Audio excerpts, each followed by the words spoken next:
Good afternoon, and thank you very much for coming. This is representative of our legal team.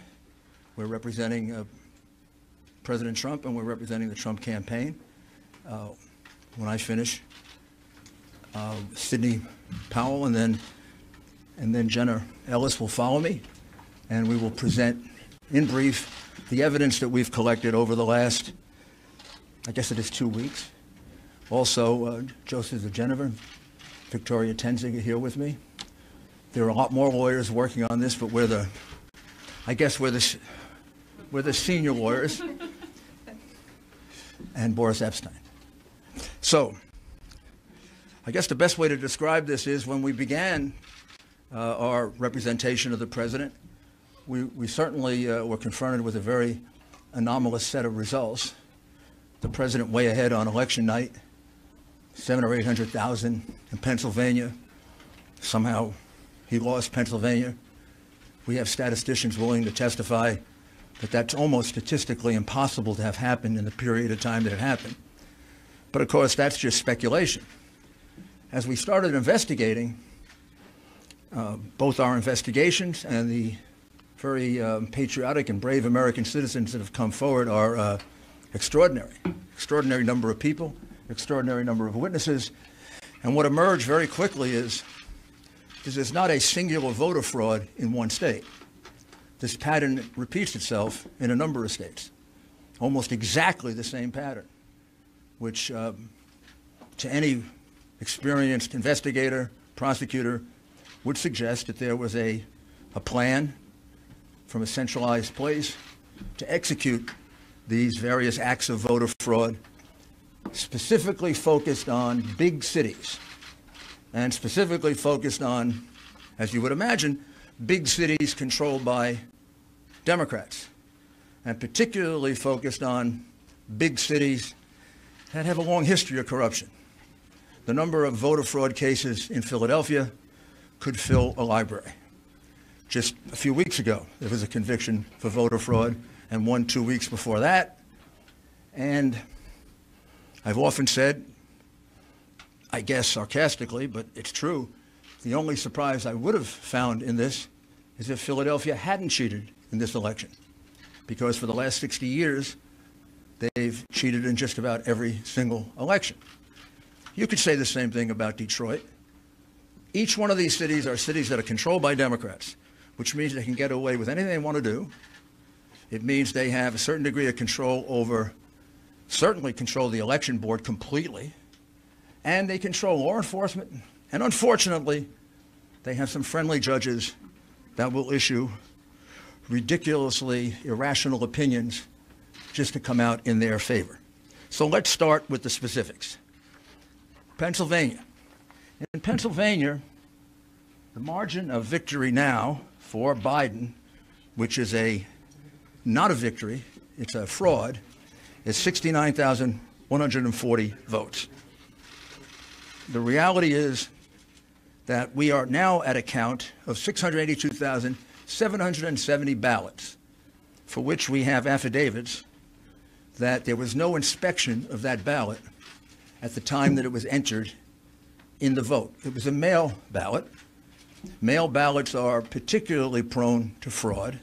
We were warned about that by Jimmy Carter, President Jimmy Carter, and Secretary Baker in a report about a dozen years ago, in which they said that mail balloting is particularly susceptible of fraud, that we should very carefully consider ever doing it, and that it can be taken advantage of.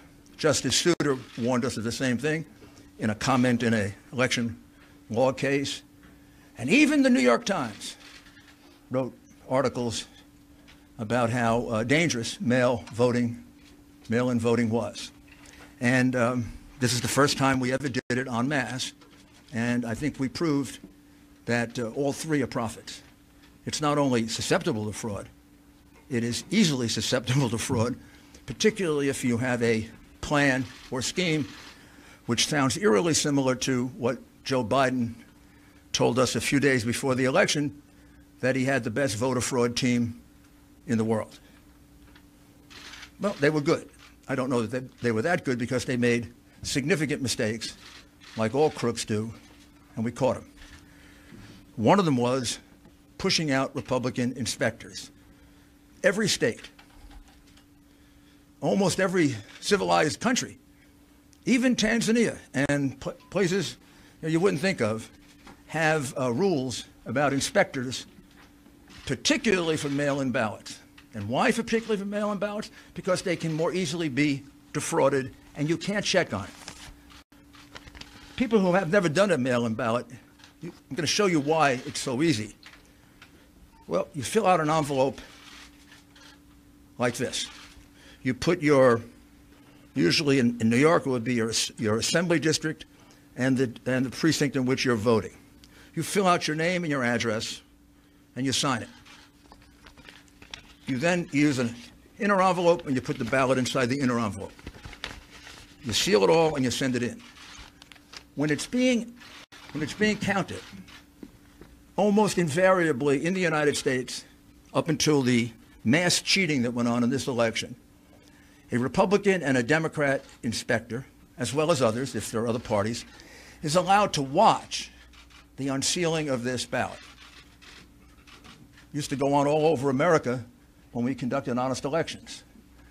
Because the only time you can ever find out if it's a fraudulent ballot is when it is looked at. The minute you approve this, it's thrown away, gone for eternity. The only thing left is the vote. That could have been Mickey Mouse. That could have been a dead person. That could have been not filled out properly. That could have been the same person 30 times. That could have been, and all these things have happened, by the way. That could have been nothing filled out. We never know. So, for example, the recount being done in Georgia will tell us nothing, because these fraudulent ballots will just be counted again because they wouldn't supply the signatures to match the ballots. So it means nothing to have counted these ballots because, for example, in Pennsylvania, where we have probably our most precise evidence, 682,770 of these ballots were cast, put in, and they weren't inspected, which renders them ballots that are null and void, cannot be counted, have to be removed from the vote. Why? For several reasons, not the least of which is that was basically only one of two places in the state where it was done. So in the other parts of the state, there was a legitimate inspection of the ballots.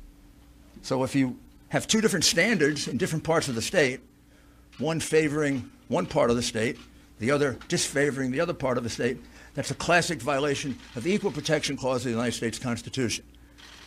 Bush v. Gore being the most recent case that teaches that. That's not the only fraud that went on in Pennsylvania. All of the other frauds carried out in the other states by the Democrat bosses happened there as well. For example, if you made a mistake in that ballot and you lived in Philadelphia or in Pittsburgh, you were allowed to fix the mistake. But if you lived in what would be considered more Republican or Trump parts of the state, you were given no such right. One of our plaintiffs, Mr. Henry, cast an absentee ballot, and he failed to put it in the secure envelope inside. He just put it in open, naked. That ballot was cast aside because it was invalid, because that breaks the privacy of the vote. In Pittsburgh and in Philadelphia, if they noticed that there wasn't an inner envelope, they'd contact the voter and allow him to vote again. Or if he didn't fill it out completely, or if he made a mistake and didn't sign his full name, he was allowed to cure it. There is no such provision under the law of Pennsylvania. The Democrat Secretary of State made that up in order to maximize the votes in Philadelphia and Pittsburgh and to minimize the votes in the other parts of the state. Clearly illegal, clearly voter fraud, easily provable, hundreds of witnesses, maybe thousands. We have, to give you another example, we have 17,000 provisional ballots cast in Pittsburgh. Do you know what a provisional ballot is? Provisional ballot usually happens this way, and about 15 of the 17,000 happen this way. You walk in and you say, I'm here to vote today. Oh, Mr. Giuliani, you already voted. I did? I don't remember voting. Oh, yes, you cast an absentee ballot. No, I didn't. Yes, you did. No, I didn't. Yes, you did. So why does that happen 17,000 times in Pittsburgh? People walked in thinking actually 15,000 to be precise. Why did it happen 15,000 times that people in Pittsburgh walked in to vote and they had already voted according to the Democrat election machine? Did they forget? That many people with bad memories in Pittsburgh? Or is the following correct?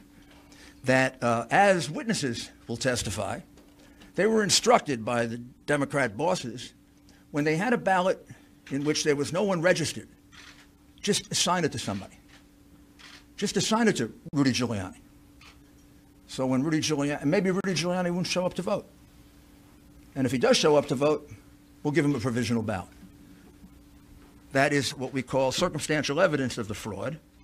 The direct evidence of the fraud are the people who will testify that, in fact, that's what happened to them, as well as the 50 to 60 witnesses we have for the way they were treated and not allowed to inspect the ballots. They weren't just not allowed to do it. They were pushed. A few cases, they were assaulted. In all cases, they were put in a corral so far away, probably the closest they got is from here to the back of that room. We could do like a, did you all watch My Cousin Vinny? You know the movie? It's one of my favorite law movies because he comes from Brooklyn. And when the nice lady who said she saw, and then he says to her, how many fingers do I got up? And she says, 3. Well, she was too far away to see it was only 2. These people were further away than my cousin Vinny was from the witness. They couldn't see a thing. Now, I don't know. You're going to tell me that 60 people are lying? They didn't just tell me this. They swore under penalty of perjury, which is something no Democrat's ever done. You don't even ask Biden about this. You don't put him under penalty of perjury. He doesn't even get asked questions about it. He doesn't get asked questions about all the evidence of the crimes that he committed. These people are under penalty of perjury. Their names are on an affidavit. They swear that they weren't allowed to carry out their function as inspectors. And it's not just a technical thing. There's a reason they did it. Why would you not allow people to carry out the function they've been allowed to do for 50 years, 60 years? Why wouldn't you allow inspections of those ballots? Because you knew you were going to use those ballots to catch Biden up. And you had a big road ahead of you.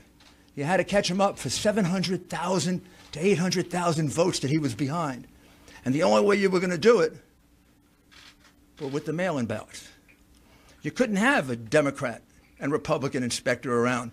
They don't even have Democrats watching it because they'd be afraid that there'd be honest Democrats who would say, you're cheating. So that takes us to Michigan, where there was an honest Democrat who said they were cheating. And we'll show you her affidavit, because I know you keep reporting falsely that we have no evidence, that we have no specific acts of fraud. That's because the coverage of this has been almost as dishonest as the scheme itself.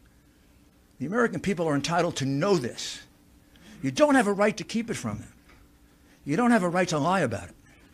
And you are. I mean, you don't report to them that a citizen of this country, a very fine woman, who is willing to allow me to give you her name, And I can't give you all these affidavits because if I do, these people will be harassed, they'll be threatened, they may lose their job, they will lose their friends. We've lost lawyers in this case because they've been threatened. We've had lawyers that need protection. What's going on in this country is horrible, and the censorship that you're imposing is making it worse. But Jessie Jacob is an adult citizen and a resident of the state of Michigan. She's been an employee of the city of Detroit for decades. I know her age, but she can tell you her age. She was assigned to voting duties in September, and she was trained by the city of Detroit and the state of Michigan. She was basically trained to cheat. She said that I was instructed by my supervisor to adjust the mailing date of these absentee ballot packages to be dated earlier than when they were actually sent in. The supervisor made that announcement for all workers to engage in that fraudulent practice. That's not me saying that. That's this American citizen saying that under oath. I don't know. Maybe you could say she's lying, but you can't say there's no evidence. This is what we call evidence. This is direct evidence, not circumstantial.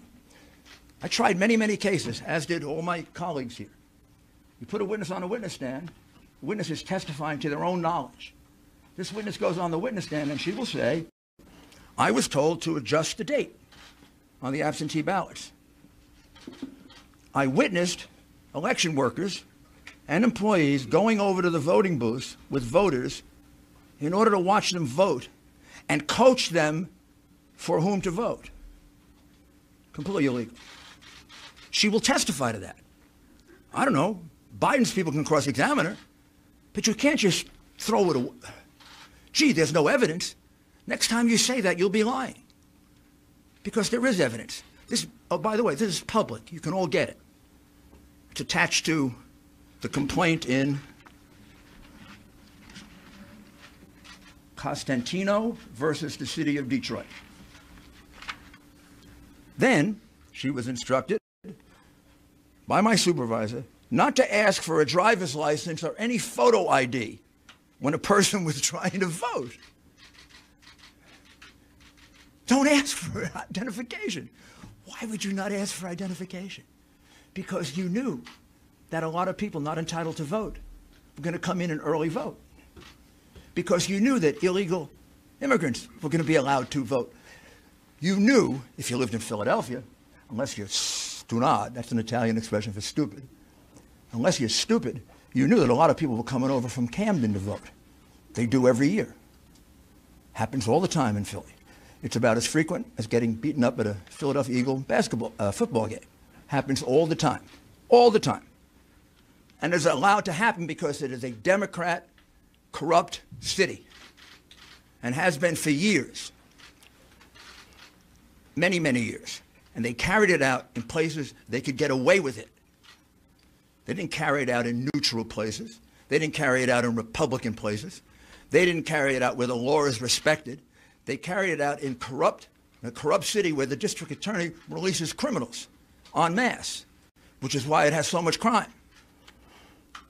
She also said, I observed a large number of people who came to the satellite location to vote in person, but they had already applied for and submitted an absentee ballot.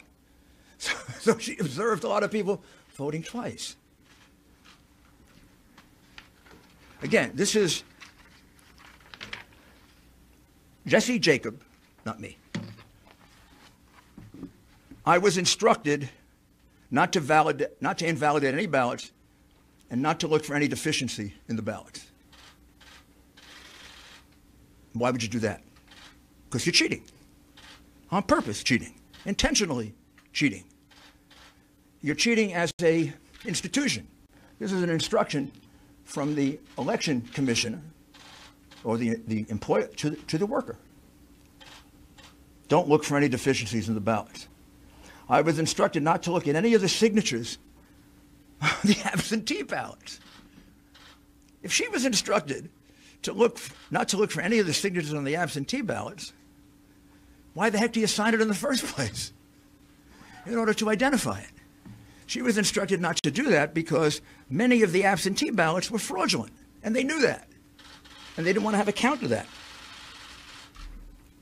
On November 4, 2020, I was instructed to improperly predate the absentee ballots when the receipt date was actually was after November 3rd, 2020. Now, this is really significant because Justice Alito of the Supreme Court instructed Pennsylvania that any ballot that comes in after 8 o'clock on November 3rd, 2020, had to be put aside and not opened because there's a question as to its legality and its constitutionality. What she's telling you is that they blatantly disregarded that order, that they took ballots that were marked the 4th and the 5th and the 6th, and they marked it down for the 3rd in blatant disregard of the order of the United States Supreme Court. This is I don't know if she's a Democrat or Republican. I assume if she's working for the city of Detroit that she's a Democrat. I assume, but I may be wrong. She's a citizen. I've never met her, never coached her. And I'd like you to note that it's signed under penalties of perjury. We have 100 more of these. I can't show them to you because those people don't want to be harassed. They don't want to have their lives torn apart by the goons on the other side. We don't do that to them. They've done that to a lot of our people. They've done it for 4 years. And it's outrageous that it's tolerated, and it's tolerated because you condone it in the press, and you don't cover it, and you don't condemn it. And it shouldn't happen to a Republican or a Democrat. A lawyer shouldn't have to withdraw from a case because he's representing the President of the United States. There are many more affidavits here. I'd like to read them all to you, but I don't have the time. You should have had the time and energy to go look for them. That's your job. Like it's my job to defend the President and to represent the President. It's your job to read these things and not falsely report that there's no evidence. Do you know how many affidavits we have in the Michigan case? 220 affidavits. They're not all public, but 8 of them are. 4 affiants here, those are people who give affidavits, report an incident that under any other circumstances would have been on the front page of all your newspapers if it didn't involve the hatred that you have, irrational, pathological hatred that you have for the President. What they swear to is that at 4:30 in the morning, a truck pulled up to the Detroit center where they were counting ballots. The people thought it was food, so they all ran to the truck. It wasn't food. It was thousands and thousands of ballots. And the ballots were in garbage cans, they were in paper bags, they were in cardboard boxes, and they were taken into the center. They were put on a number of tables. At that time, they thought all the Republican inspectors had left, all but 2 had, and an employee of Dominion, who we will address a little bit later, Dominion. And here's what they jointly swear to, that every ballot that they could see, everything they could hear, these were ballots for Biden. When they saw a ballot, these were ballots only for Biden, meaning there was no down ticket, just Biden. Many of them didn't have anything on the outer envelope because these ballots were produced very quickly, very swiftly, and they're estimated to be a minimum of 60,000, maximum of 100,000. Many of them were triple counted, which means they were put into the counting machine this way. Once, twice, 3 times. I didn't see that. I don't know that, but for the fact that 3 American citizens are willing to swear to it. And we're not going to let them go to court and do that? We're going to let this election go by when there are, in this case, 60 witnesses that can prove what I'm saying to you and other acts of fraud in Michigan? I mean, what's happened to this country if we're going to let that happen? What happened to this country if we're going to cover that up? We let Al Gore carry on an election dispute longer than this one has been going on for one state and for Chads. This happened in Pennsylvania. It happened in Michigan. Michigan probably right now, if I count up the affidavits, just one case alone, Trump v. Benson, a case that we dismissed today because that case was attempting to get the Wayne County Board of Supervisors to decertify. Well, they did. They decertified. That case has 100 affidavits. And the 100 affidavits show essentially what I've talked to you about. Counting ballots improperly, counting them 3 and 4 times, having people vote 3 and 4 times, changing and backdating ballots to the point of at least 300,000 illegitimate ballots that we can specifically identify.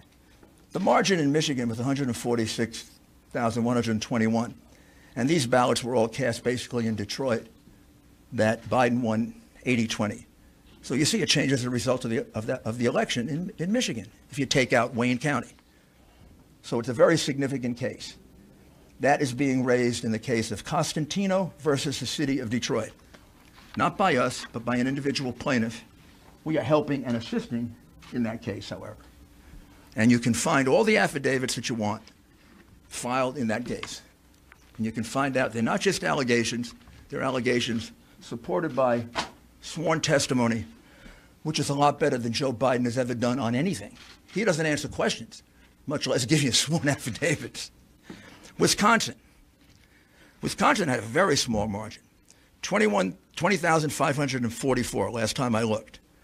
In Wisconsin, without going into great detail, very similar plan. Republicans shut out in the city of Milwaukee and also in Madison. Republicans almost uniformly shut out from the absentee process, not allowed to inspect, not allowed to look at the ballots. We have in Milwaukee and in the state of Wisconsin a much stricter law.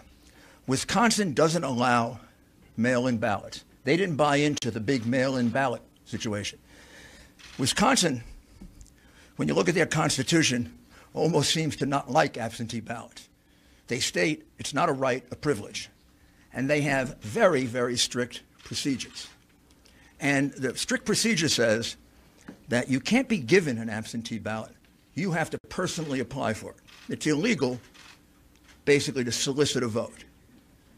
And they have actually many reasons for it. That probably goes back to their progressive days. When I say progressive, I mean late 19th century, early 20th century progressive, when that really meant progressive, not retrogressive.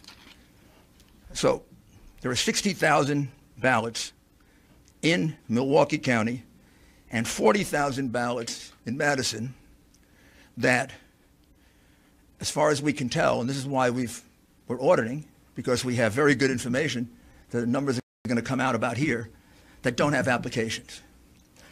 Under the law of the state of Wisconsin, already decided, if there's no application for an absentee ballot, the absentee ballot is thrown away. This all happened in 2 places in Wisconsin. Didn't happen in northern Wisconsin. Didn't happen in Republican Wisconsin. Didn't happen in neutral Wisconsin, where there are an equal number of Republicans and Democrats. It happened in a place where the vote was 75, 80% for the Democrat. You take away any number of those, and that 20,000 lead disappears. In other words, if you count the lawful votes, Trump won Wisconsin by a good margin. Indeed, if you count the lawful votes in Pennsylvania, he won it by about 300,000 votes. Also, in the lawsuit filed in Wisconsin, which is really a petition because of their procedures, there were no inspectors provided for the count of the illegal ballots. There were numerous backdated ballots. We're just counting them now, run over into the thousands. And there were many precincts in which there was an overvote. Now let me explain to you what an overvote is. which is something you should have explained to the American people, because it's about the clearest circumstantial evidence of massive fraud that you can have. An overvote is if 200% of the people who are registered in a district vote. Think about that. 200% of the registered voters in a district vote. What does that mean? That means somebody voted twice. That means somebody who's not entitled to vote voted, an illegal, a person from another city or state, a person who's not registered. But what it means is that those are illegitimate votes. You don't have an overvote of 200% or 300%. You don't have an overvote of 100%. Most precincts don't have 100% turnout. In fact, classically, it's considered to be an overvote if you go over 80%. Well, in Michigan and Wisconsin, we have overvotes in numerous precincts of 150%, 200%, and 300%. One of the reasons why the two Republicans did not certify in Wayne, Michigan, Wayne County, Michigan, is because the overvote was so high, monstrously high, in about 2/3 of the precincts in the city of Detroit, which means magically 2 and 3 times the number of registered voters turned out to vote. In fact, we have precincts in which 2 times the number of people who live there, including children, voted. That's absurd. The frustration of this is, what I'm describing to you is a massive fraud. It isn't a little teeny one. It isn't, 100 votes switched here or there. Georgia, we're about to file a major lawsuit in Georgia. That'll be filed probably tomorrow. I don't need to go through it. Virtually the same things I've told you before. In the city of Atlanta, Republicans were not allowed to watch the absentee mail-in ballot process. Inspections completely cast aside. And we have numerous double voters. We have numerous out-of-state voters. And we have specific evidence of intimidation and changes of vote. That'll all be in the lawsuit that comes out tomorrow. Arizona is a state that we're looking at very, very carefully. I would say we're probably going to bring a lawsuit in Arizona. More than probably. I think we are going to bring a lawsuit in Arizona. We're still collecting that evidence. And the state that we're looking at that would surprise you is we have very, very significant amount of fraud allegations in the state of New Mexico, and we have a significant number of allegations in the state of Virginia. I don't know yet whether the number in Virginia will reach the number that can turn the election. In the states that we have indicated in red, Georgia, Pennsylvania, Michigan, Wisconsin, Nevada, and Arizona, we more than double the number of votes needed to overturn the election in terms of provable illegal ballots. All you got to do to find out if I'm misleading you at all is to look at the lawsuits. Look what's alleged, look at the affidavits. Maybe we can supply more affidavits. In order to do it, I have to get permission from the people. But in the materials I have here, there are at least 10 that come from citizens. We have 1,000 at least, and we're getting more every day. And there are other aspects of this fraud that at this point, I really can't reveal. This is really enough. It's enough to overturn any election. It's disgraceful what happened. And I'll conclude by asking you to just think about this for a minute. What happened on the morning of November 3rd when they were going to count this new kind of ballot, this mail-in ballot? Did every Democrat leader in Pennsylvania and in Michigan and in Wisconsin and in Georgia and in Nevada and in Arizona, they all wake up and all separately have the same idea? Did they all separately have the idea that we're going to put Republican inspectors in pens? We're not going to let them look at mail-in or absentee ballots? They all independently come up with that. like just by coincidence. They say, hey, you know, we're going to put the Republicans in pens and corrals. We're going to do it in Pittsburgh. We're going to do it in Philadelphia. We're going to do it in Detroit. We're going to do it in Milwaukee. We're going to do it in Las Vegas. We're going to do it in Phoenix. What did I miss? Oh, we're going to do it in Atlanta. Or isn't the logical conclusion that I think any jury would accept after they heard this evidence that somebody had this plan? Maybe that was always the plan, to do this very, very questionable form of voting, which has been criticized by President Carter, by Secretary Baker, by most experts on election reform. I think the logical conclusion is this is a common plan, a common scheme. It comes right directly from the Democrat Party, and it comes from the candidate. Clearly. That's the reason why Hillary Clinton said, don't concede, even if you're losing. That's the reason we had a Freudian slip by the candidate. And he said he had the best voter fraud team in the country. That's the reason why he probably didn't have to go out and campaign. He had to have known what they were going to do. This had to be planned in advance. I'm kind of checking, did they go, to the same contractor to get the corrals to put the Republicans in? And this is a disgraceful thing that was done in this country. Probably not much more disgraceful than the things these people did in office, which you didn't and don't bother to cover and you conceal from the American people. But we let this happen. We use largely a Venezuelan voting machine, in essence, to count our vote. We let this happen, we're going to become Venezuela. We cannot let this happen to us. We cannot allow these crooks, because that's what they are, to steal an election from the American people. They elected Donald Trump. They didn't elect Joe Biden. Joe Biden is in the lead because of the fraudulent ballots, the illegal ballots that were produced and that were allowed to be used after the election was over. Give us an opportunity to prove it in court, and we will. Now I'm going to ask Sidney Powell to describe to you what we can describe about another totally outrageous situation. I don't think most Americans know that our ballots get calculated, many of them outside the United States, and are completely open to hacking, completely open to change, and it's being done by a company that specializes in voter fraud. I'll let Sidney describe that to you. Thank you, Rudy.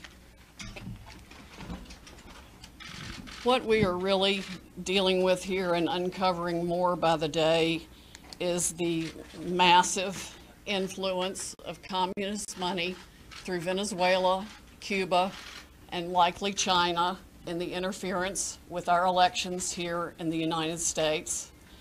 The Dominion voting systems, the Smartmatic technology software, and the software that goes in other computerized voting systems here as well, not just Dominion, were created in Venezuela at the direction of Hugo Chavez to make sure he never lost an election after one constitutional referendum came out the way he did not want it to come out. We have one very strong witness who has explained how it all works.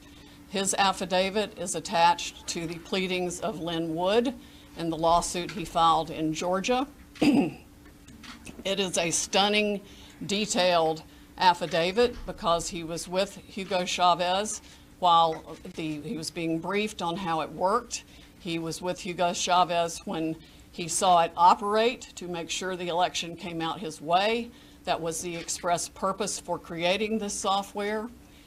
He has seen it operate, and as soon as he saw the multiple states shut down the voting on the night of the election, he knew the same thing was happening here, that was what had gone on. Now, the software itself was created with so many variables and so many back doors that can be hooked up to the internet or a thumb drive stuck in it or whatever, but one of its most characteristic features is its ability to flip votes. It can set and run an algorithm that probably ran all over the country to take a certain percentage of votes from President Trump and flip them to President Biden, which we might never have uncovered had the votes for President Trump not been so overwhelming in so many of these states that it broke the algorithm that had been plugged into the system. And that's what caused them to have to shut down in the states they shut down in. That's when they came in the back door with all the mail-in ballots, many of which they had actually fabricated. Some were on pristine paper with identically matching perfect circle dots for Mr. Biden. Others were shoved in batches. They're always put in a certain number of batches, and people would rerun the same batch. This corresponds to our statistical evidence that shows incredible spikes in the vote counts at particular times, and that corresponds to eyewitness testimony of numerous people who have come forward and said they saw the ballots come in the back door at that time. Notably, the Dominion executives are nowhere to be found now. They are moving their offices overnight to different places. Their office in Toronto was shared with one of the Soros entities. One of the leaders of the Dominion project overall is Lord Malloch Brown, Mr. Soros' number 2 person in the UK, and part of his organization. There are ties of the Dominion leadership to the Clinton Foundation and to other known politicians in this country. Just to give you a brief description of how this worked, I'm going to quote from a letter that was written, and I will read that to make sure I get the quotes right. This person was objecting to the United States acquisition of Sequoia voting systems by Smartmatic, a foreign-owned company. I believe this transaction raises exactly the sort of foreign ownership issues that CFIUS is best positioned to examine for national security purposes. It's undisputed that Smartmatic is foreign-owned and it has acquired Sequoia. They keep changing the names as they go along. Different times when a problem comes up, they just create another corporation and call it a different name. But it was a voting machine company doing business in the United States. Sequoia voting machines were used to record over 125 million votes during the 2004 presidential election in the United States. Smartmatic now acknowledges that Antonio Mujica, a Venezuelan businessman, has controlling interest in Smartmatic, but the company has not revealed who all the Smartmatic owners are. According to the press, Smartmatic's owners are hidden through a web of offshore private entities, and that is in fact true. Smartmatic has been associated with the Venezuelan government led by Hugo Chavez, which is openly hostile to the United States, and of course, as we all know, communistic and really brutalizing its own people. The system has been continued there by Mr. Maduro and ensured his election. Smartmatic's possible connection to the Venezuelan government poses a potential national security concern in the context of its acquisition of Sequoia, because electronic voting machines are susceptible to tampering, and insiders are in the best position to engage in such tampering. This letter expresses concern of the Chicago 2006 primary election. And it ends by saying the products and services that are of Venezuelan origin, and evaluate Smartmatic's ownership to determine who could have influence and control over these and other Sequoia products and services are important to the national security of the United States. This letter was written to Hank Paulson on October 6, 2006 by Congresswoman Carolyn B. Maloney. Senators Klobuchar and Warren have raised these concerns as recently as December 2019. Why our government has not taken them seriously is beyond my comprehension, unless they have, some of the 3-letter agencies have used them themselves in other parts of the world. We know that the technology was exported to affect an election in Argentina. That's admitted by our friend who wrote the affidavit about Hugo Chavez and his interest in Smartmatic. Again, in 2006, Carolyn Maloney wrote the Honorable John Snow, the Secretary of the Treasury, about the issues. Speaking of Smartmatic's leadership, one of the Smartmatic patent holders, Eric Coomer, I believe his name is on the web as being recorded in a conversation with Antifa members saying that he had the election rigged for Mr. Biden, nothing to worry about here, and they were going to F Trump. His social media is filled with hatred for the president and for the United States of America as a whole, as are the social media accounts of many other Smartmatic people. There has been widespread use of this. Dominion itself is utilized in 2,000 jurisdictions in 30 states. It has been uncertifiable in multiple states who realized all the problems that it had, including Texas. Experts have described it across the board, from a Princeton group of 3 professors to experts that we have talked to about its end user vulnerabilities. People can admittedly go in and change whatever they want. They can set the ratio of votes from one thing to another. They can say that a Biden vote counts as 1.25 and a Trump vote counts as 0.75. And those may be the numbers that were actually used here.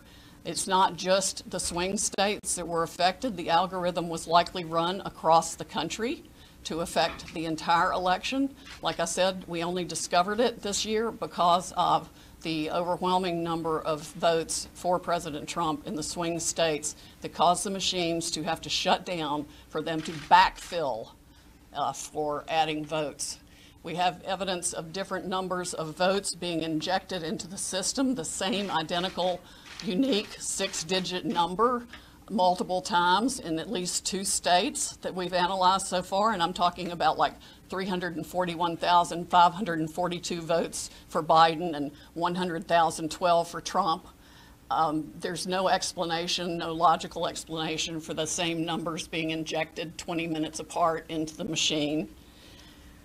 The software manual itself, you can download it from the internet, and I would encourage you all to read it because it specifically advertises some of these things as features of the system. Why it was ever allowed into this country is beyond my comprehension, and why nobody has dealt with it is absolutely appalling. The machines were easily accessible to hackers. There's a video on the net that it will explain to you how a kid with a cell phone can hack one of these voting machines. There's been no oversight of Dominion or its software. Workers in each county were trained by Dominion, but there's no evidence of any monitoring otherwise. We have testimony of different workers admitting that they were trained how to dispose of Trump votes and add to Biden votes. The software has a feature pursuant to which you can drag and drop any number of batches of votes to the candidate of your choice or simply throw them away. So we have mathematical evidence in a number of states of massive quantities of Trump votes being trashed, just simply put in the trash like you would on your computer with any file, and Biden votes being injected. That's addition to the flipping. I mean, it really happens in 2 ways. There's an algorithm that runs that automatically flips all the votes, and then each operator has the ability to go in, override settings. They can ignore a signature. They can ignore the top line of the ballot. They can go down ballot and select who they want to change the results for. The gentleman who founded Smartmatic, there's video of him on the internet explaining that, yes, on at least one occasion, he admits they changed 1 million votes with no problem. Many of the jurisdictions that have had this problem might not have known of the issues, but many did. And I think a full-scale criminal investigation needs to be undertaken immediately by the Department of Justice and by every state's equivalent Attorney General's office or state investigatory unit, because there's evidence of different benefits being provided to the people who spent $100 million of taxpayer money at the last minute for their state to get the Dominion voting systems put in time for this election in different ways. There's one person that a lawyer told me got, quote, election insurance, meaning that he would be able to make sure he was elected I'm sure they explained that feature in detail to many people who expressed interest in putting this voting system in. Texas denied certification of the Dominion system in 2019, but there are no doubt issues with the software that Texas did use, unbeknownst to Texas, I would imagine, since they went to great trouble to examine the Dominion systems and reject them. But other software, the source code that does the alterations is embedded, we have been told, in the source code all across the country in all the voting machines. There's no doubt it has been used to alter elections in other countries. We know specifically that Venezuela exported it for that purpose to Argentina and other Latin American companies to make sure that the corrupt rulers who were willing to pay the highest price for being in office were allowed to rig their elections. This is stunning, heartbreaking, infuriating, and the most unpatriotic acts I can even imagine for people in this country to have participated in any way, shape, or form. And I want the American public to know right now that we will not be intimidated.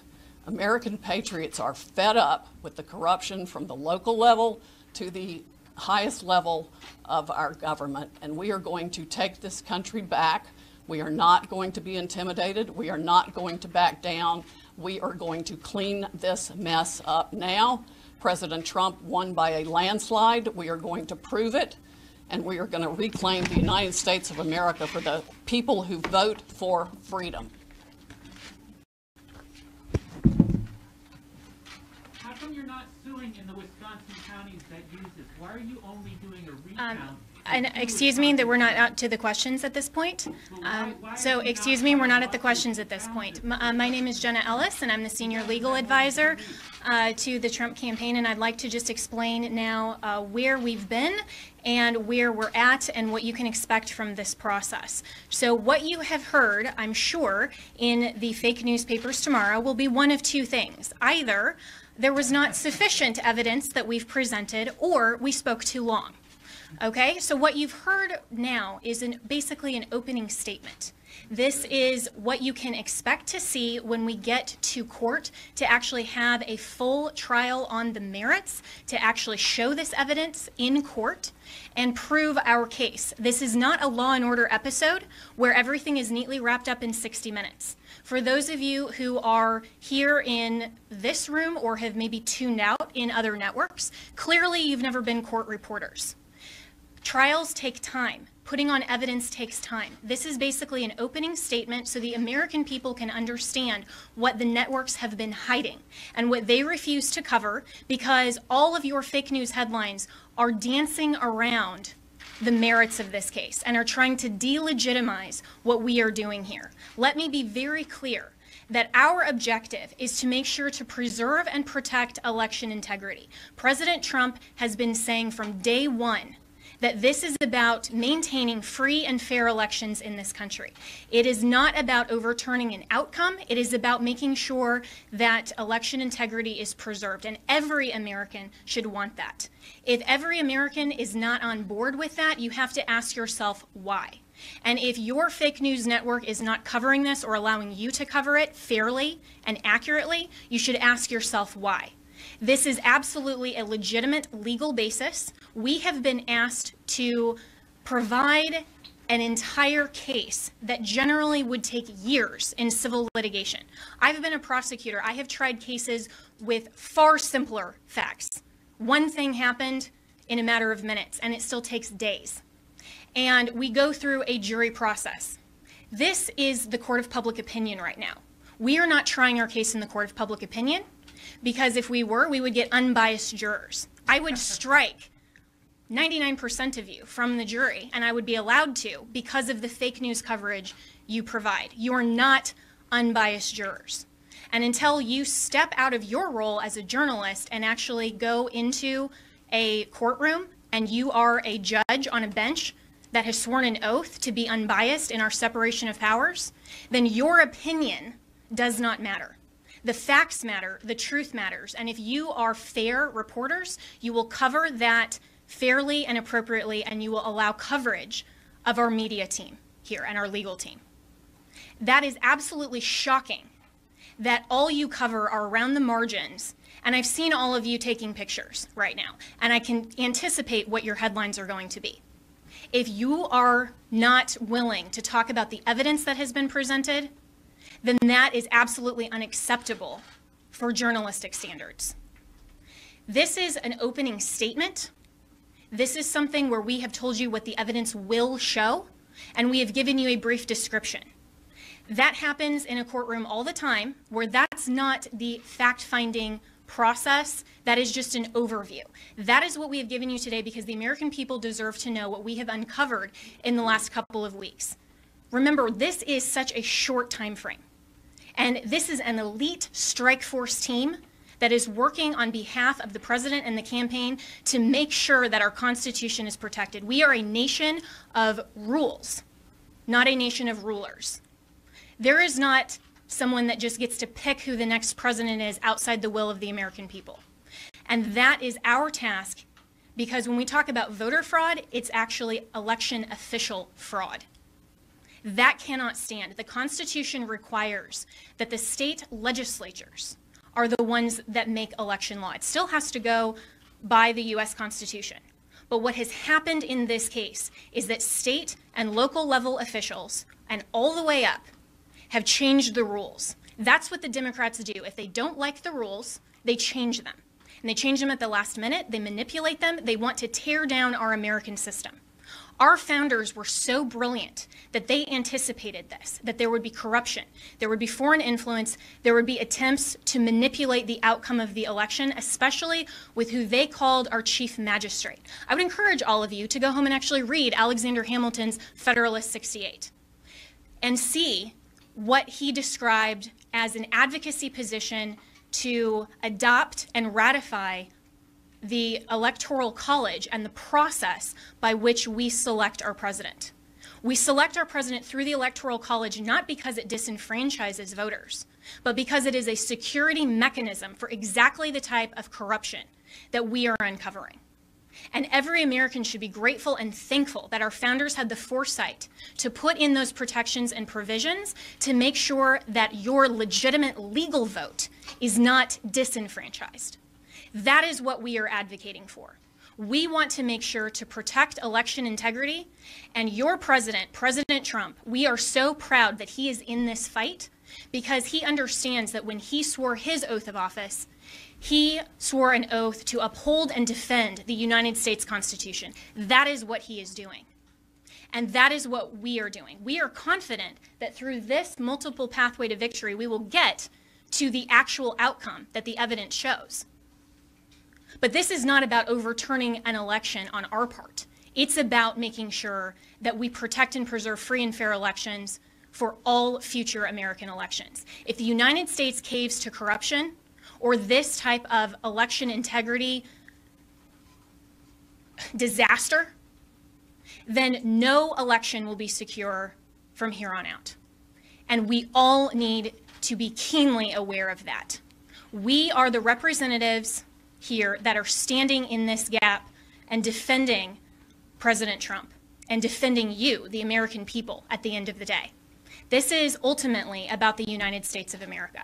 And we want to make sure to protect and defend that. And as my colleagues have said, we will not back down. We won't be intimidated. President Trump will not be intimidated. You, the American people, should not be intimidated. You, the press, should cover this fairly and should know that this matters to election integrity and it matters to the future of our nation. So we have given you an overview, but recognize this is not a court of law. We will get there, and we have time. And we have constitutional provisions that will step in when we show the corruption and the irredeemably challenged and overturned votes that are absolutely corrupt in all of these counties. It is irredeemably compromised. We will show that, but you have to give us that opportunity. This has been just our opening statement, and we have an opportunity to get there, and we have time, and we will do that. This is the United States of America, and we stand proudly for President Donald J. Trump. Thank you. One more point. The world is watching this. I have gotten multiple emails from people in other countries who watched the same pattern happen there. We have witnessed testimony that the same things were done in those countries as this was exported from Venezuela and by Maduro and by Mr. Chavez and by Cuba. And of course, we know China also has a substantial presence in Venezuela and substantial interest in making sure that President Trump does not continue in office. This is the consummate foreign interference in our election in the most criminal way you can possibly imagine. It must be shut down. We know, for example, that one of the Dominion's highest level employees or officers went to Detroit himself to man the Detroit Operations Center, where he could watch the votes coming in real time and decide what file folder in the system to put those votes into. That's why you see massive spikes after hours when people were told that all the votes were in and all the votes were counted. Many Dominion employees have already reached out to us to tell us the truth. They are Americans who want to ensure election integrity like we do. I would encourage every Dominion or Smartmatic employee who is fed up with the corruption in this country to come forward as soon as possible, because these are serious federal offenses that I am confident the Department of Justice will be in pursuit of in very short order if they are not already.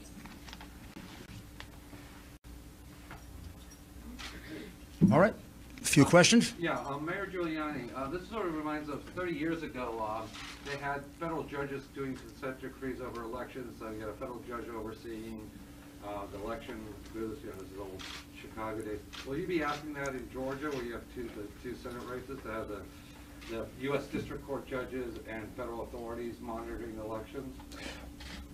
I can't say what's going to be done about. In Montgomery County, we have sort of a Operation Gray I'm sorry, in what county? Montgomery County, Pennsylvania. Yes. Atlanta, there's sort of an Operation Gray Lord Mm-hmm. going on. I don't know if you were informed of that. I know about it.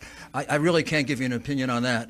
I think, obviously, every election official should learn something from this and be very, very careful with the next election. I know this is a lot of information that we've given you, probably because we're frustrated with what we keep reading and hearing in the censored press, which is that we have no evidence, we have no specifics, we have no backup for what we're saying, and you largely ignore the affidavits that are filed. Whether you agree or disagree with an affidavit, it's evidence. You can't say, I mean, you're just lying to the American people when you say there's no evidence. Sidney was giving you information that come from affidavits from other people that are given under oath. I was explaining things to you from affidavits that come from other people, American citizens, who swear under oath that they saw 100,000 ballots come in and that they were all for Joe Biden, and that I should point out, now that Sidney has spoken, that those happened just around the time that the Dominion or Smartmatic people called a halt to the election. And then you can also trace it with a very big spike in the vote count at exactly that time. Right up. So what we're telling you is supported by evidence. And we're going to have to present these because of the procedures that exist according to the different voting laws of the different states. For example, you asked us about Wisconsin. We have to first create a contest in Wisconsin before we can move to bringing a fulsome federal lawsuit. The contest, from everything I can see, is going to overturn the vote because it's going to show somewhere around 100,000 illegal ballots in 2 counties that Biden carried by 75, 80%. And you know how close Wisconsin is. And what I'm talking about is the absentee ballots for which there were no applications. And that's not just a small matter. The reason for the application and the reason to keep all these things together is precisely to avoid what the Democrats did in this election, which is to misuse the absentee ballot process and the mail-in ballot process in order to cheat. So they really cheated in 2 respects. They cheated with the machines. Instead of asking me, are we going to bring a lawsuit in Wisconsin, which we will if we have to, you should have asked me, and you should be more astounded by the fact that our votes are counted in Germany and in Spain by a company owned by affiliates of Chavez and Maduro. Did you ever believe that was true? Did any of you here believe that that was possible? Of course it's not. Of course it shouldn't be possible. I don't know if we're going to have time to develop all that in time to fill the requirements of all these cases. We have enough evidence without that to overturn this election. We have it from the affidavits of American citizens. But that's a matter of national security that we're talking about now. Very, very serious matter of national security. Please don't make light of it. And don't act like you knew it. Don't act like it isn't a surprise. If that's not a headline tomorrow, then you don't know what a headline is. There isn't a single person in this country that would have believed that we have states that are stupid enough to have our vote sent out of this country. You couldn't possibly believe that the company counting our vote, with control over our vote, is owned by two Venezuelans who were allies of Chavez, are present allies of Maduro, with a company whose chairman is a close associate and business partner of George Soros, the biggest donor to the Democrat Party, the biggest donor to Antifa, and the biggest donor to Black Lives Matter. My goodness, what do we have to do to get you to give our people the truth? Yes. Thank you, Giuliani. My name is Liz Willis with RSCN. Some on this legal team have mentioned before that people close to the Trump campaign are pressuring them to drop the investigation into Dominion. Can you go further into detail and tell us specifically who those people are? Also, if it's possible, can you tell us if they work with some of our powerful defense groups in the United States, such as the CIA? The last part was, do they work with defense groups?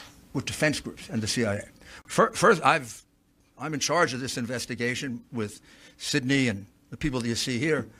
There's been no pressure to stop investigating Dominion. No one's in fact, there's pressuring y'all to stop. No, there's pressure to go as fast as we can. I mean, I think there was uniform shock when we first heard it. I think when I first heard it, I didn't believe it until Sydney showed me the documents. And in fact, I feel kind of stupid, and you all should, because all you had to do is go online and find out that Smartmatic is owned by Venezuelans close to Chavez. You can Google it. Well, unless they take it down. I preserved it, so you can find it. Not, you know, and by the way, the Coomer character, who is close to Antifa, took off all of his social media. But we kept it. We've got it. The man is a vicious, vicious man. He wrote horrible things about the president. He is completely biased. He's completely warped. And he specifically says that they're going to fix this election. I don't know what you need to wake you up to do your job and inform the American people, whether you like it or not, of the things they need to know. This is real. It is not made up. It is not, there's nobody here that engages in fantasies. I've tried 100 cases. I prosecuted some of the most dangerous criminals in the world. I know crimes. I can smell them. You don't have to smell this one. I can prove it to you 18 different ways. I can prove to you that he won Pennsylvania by 300,000 votes. I can prove to you that he won Michigan by probably 50,000 votes. When I went to bed on election night, he was ahead in all those states, every single one of those states. How is it they all turned around? Every single one of them turned around. Or is it more consistent that there was a plan to turn him around? And since there are witnesses who say there was a plan to turn him around, and it kind of begs credulity to say that it all happened in every single state, my goodness, this is how you win cases in a courtroom. Sir, is it your goal this to pressure officials or lawmakers in these battleground states to block or delay certification so the GOP can pick their own electors? Is that the end game here? Our goal here is to go around the iron curtain of censorship that, what publication are you with? It's to go around the outrageous iron curtain of censorship and get facts to the American people that if you were a fair and honest network, you'd have been reporting for the last 2 weeks. These are facts. These are things that actually happened. These people really wrote these affidavits. These affidavits are really part of the public record. You're concealing them, you're covering them up, and our role here is to do your job because you don't do it. Chanel? Mr. Mayor, thank you, and to Ms. Powell as well. Where is our FBI? And have they expressed any interest whatsoever in looking into allegations of voter fraud and election fraud that you have pointed out in these 6 states? Come on, you have to have a little humor. We have witnesses who have actually reported. Where are things you, to the FBI? And nothing's happened as a result of it. I don't know where the FBI has been for the last 3 years. I have no idea where the FBI has been for the last 4 years. Explain to me how the FBI concealed a memo in the hand of Brennan to Obama saying that Hillary basically made up the Russian collusion plot. They withheld that for 4 years and cost our country $40 million and 2 impeachment, one attempted, one actual, and then an acquittal proceeding. I don't know where they've been. I don't know where they were on the hard drive. They got it 10 months ago. There are clear crimes revealed on it. Didn't do anything with that. I don't know where they are now. Our country has had its ballots counted, calculated, and manipulated in a foreign country with a company controlled by friends of an enemy of the United States. What do we have to do to get the FBI to wake up? Maybe we need a new agency to protect us. I have no idea. If I may speak for just a minute. In terms of the level of corruption we are looking at here, we have no idea how many Republican or Democratic candidates in any state across the country paid to have the system rigged to work for them. These people didn't do this just to take control. They make one heck of a lot of money off of it. Think about the global interests behind your own news organizations. Think about the pressure being brought to bear from the social media companies to shut down free speech on any challenge to the election. This is a massive, well-funded, coordinated effort to deprive we the people of the United States of our most fundamental right under the Constitution to preserve this republic that we all cherish. It is of the greatest concern. It is the 1775 of our generation and beyond. Sydney, yes. Speaking of our votes being held and processed, tabulated overseas, there's reports that there was a piece of hardware, possibly a server, picked up in Germany. Is that true, and is it related to this? That is true. It is somehow related to this, but I do not know whether good guys got it or bad guys got So it. we don't know who picked it up.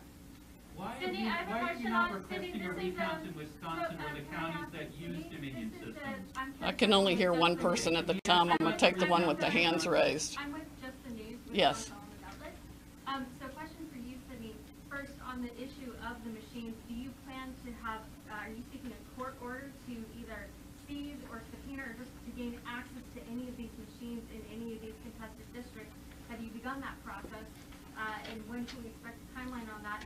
And then for you, Mr. Mayor, you mentioned in Wisconsin and in Michigan these issues of overvoting. Where can we learn more about this?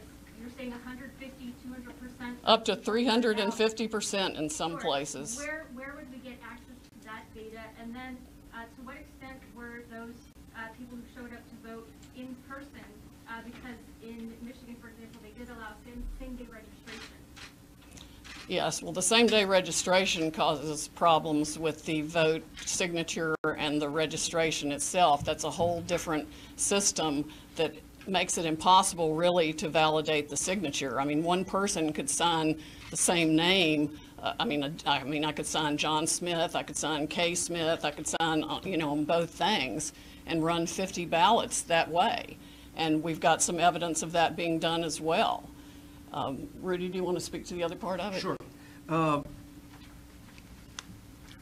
We have now 3 overvote analyses done. One for Pennsylvania, one for Michigan, and one for Wisconsin.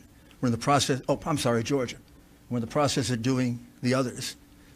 I'll check to see if it's appropriate for us to make it public.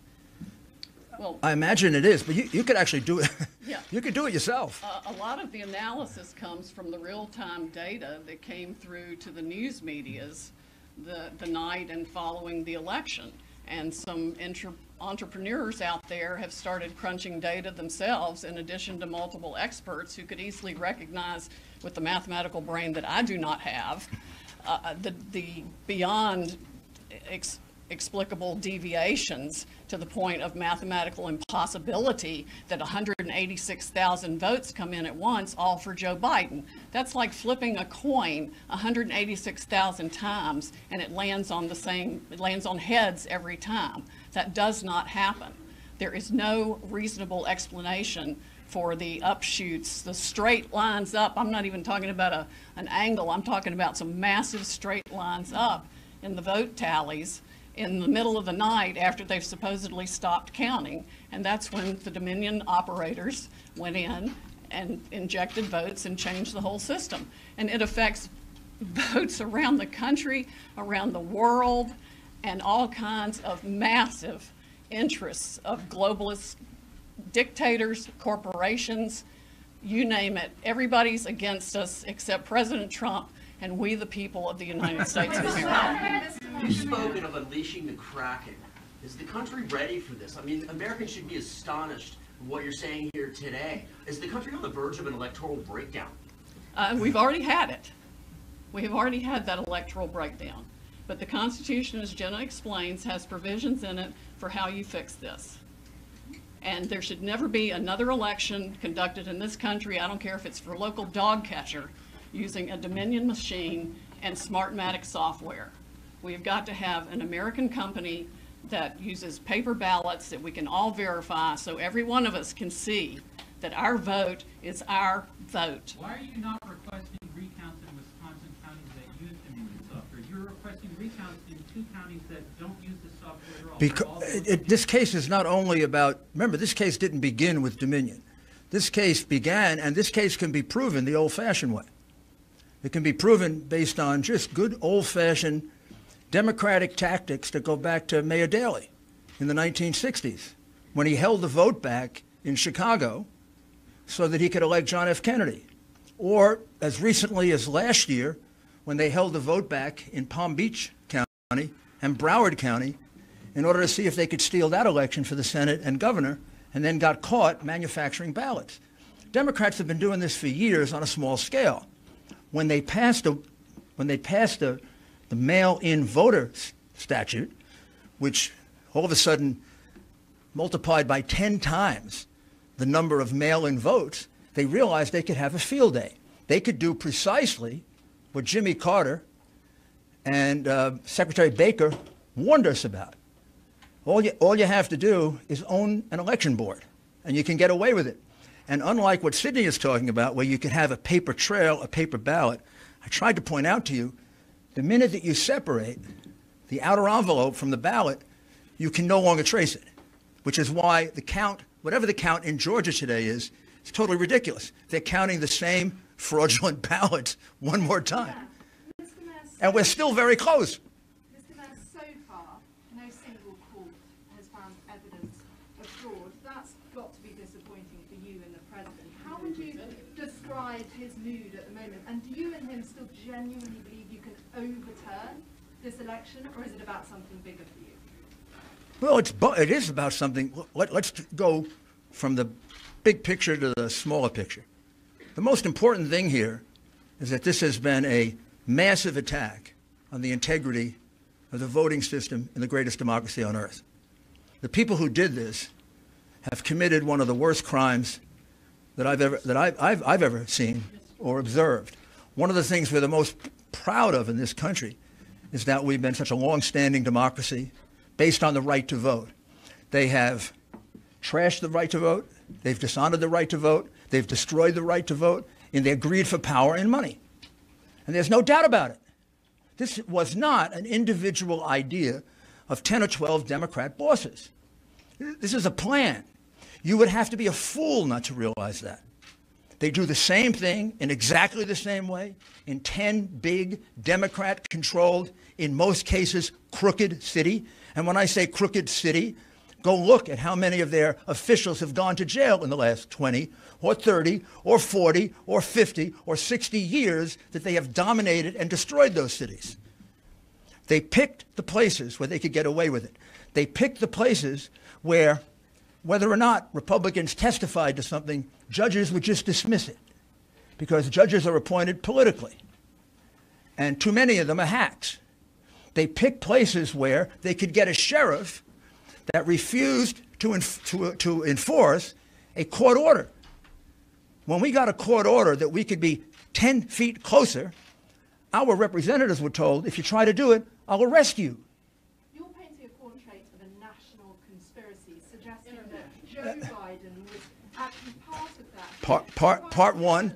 Part one, it began as a national conspiracy. Clearly, that evidence emerged very, very quickly.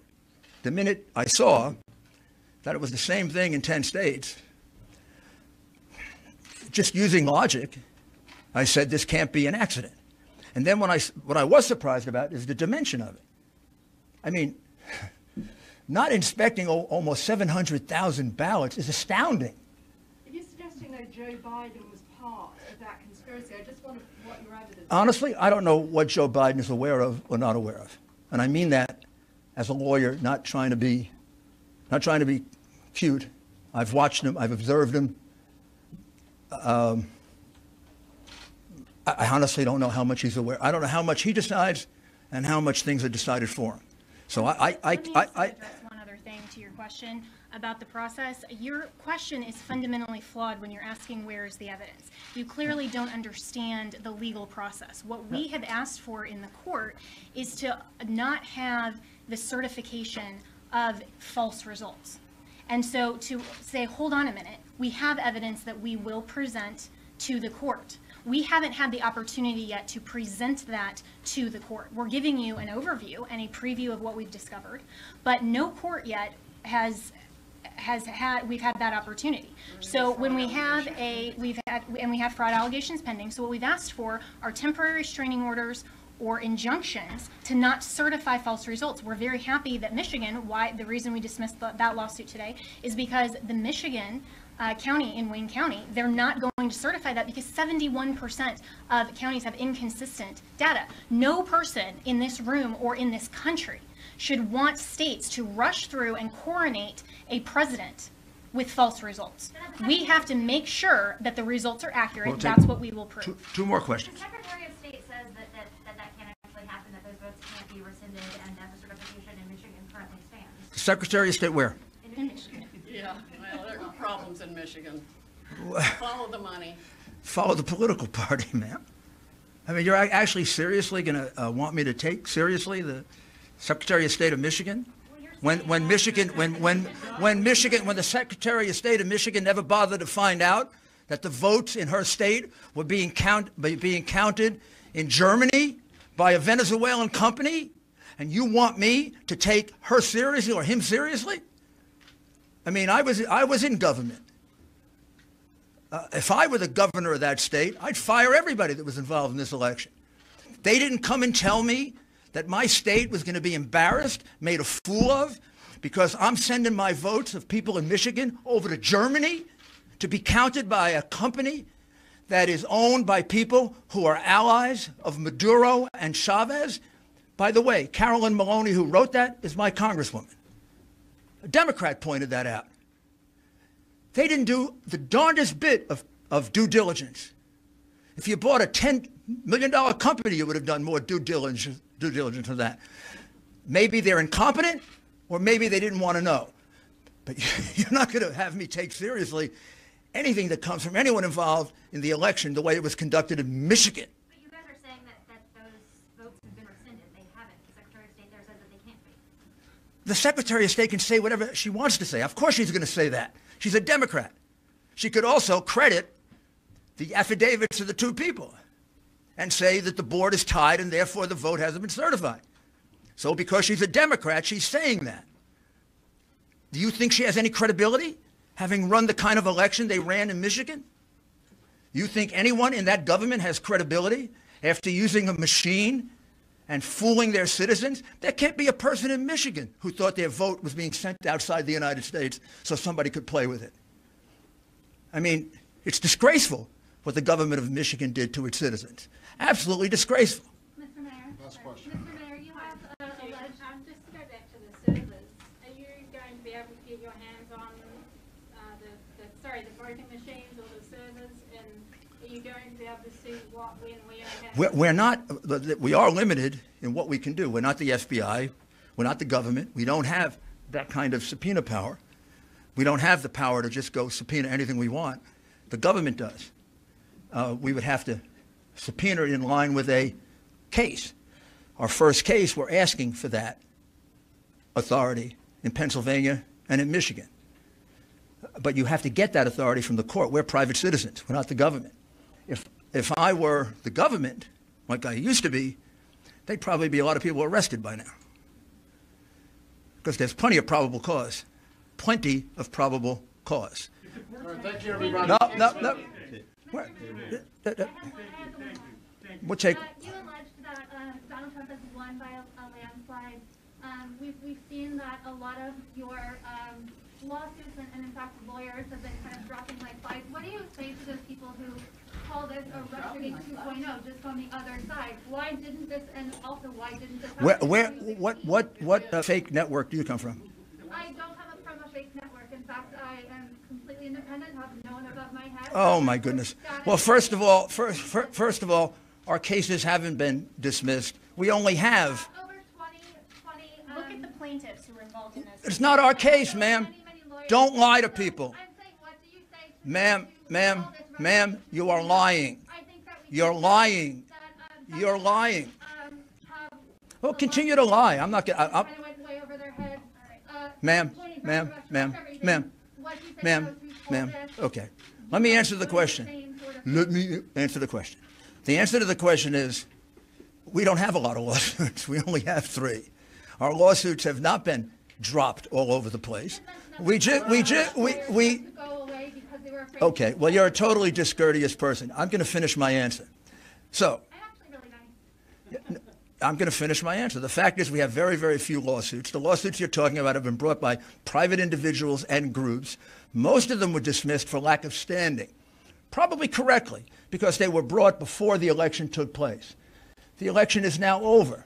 The only lawsuit we have withdrawn is the one where we got the relief that we wanted, and that's the one in Michigan. We also have another lawsuit in Michigan that will accomplish the other objectives of what we want to do in Michigan. So it's silly to have 2 competing lawsuits. The only lawyer that left a case left because he was threatened. His family was threatened. His children were threatened. And so was the other lawyer. Yeah, that's true. We have a little difficulty getting lawyers because our lawyers get threatened with being killed because of the ridiculous way in which you cover this and the ridiculous way in which you cover. You haven't seen how I've covered this. Now, I'm not talking about you. I'm talking about everybody, but I get a pretty good sense from the way you handle yourself, how you cover it. All right, we're finished with you now. One last question. One last question from a